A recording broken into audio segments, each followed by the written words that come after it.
Il deputato regionale della Lega Vincenzo Figuccia interviene nel merito del dilagare dei NEET, ovvero i giovani inattivi, che non lavorano, non studiano e non ricevono formazione. Gaetano Ravanà.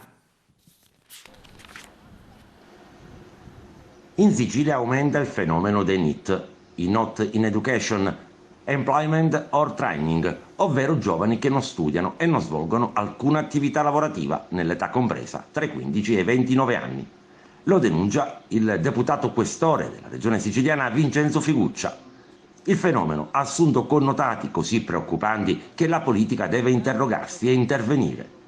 Il fenomeno NEET include al suo interno diverse componenti, come i disoccupati veri e propri, cioè i giovani alla ricerca attiva d'occupazione che non lavorano ancora. Gli inattivi, cioè i giovani che non cercano e non sono disponibili a lavorare.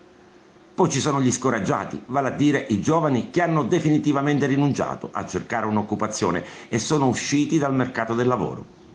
Serve per Figuccia un piano straordinario per contrastare il dilagare di questo fenomeno. Senza l'apporto dei nostri figli, continua ancora il deputato, non possiamo guardare al futuro.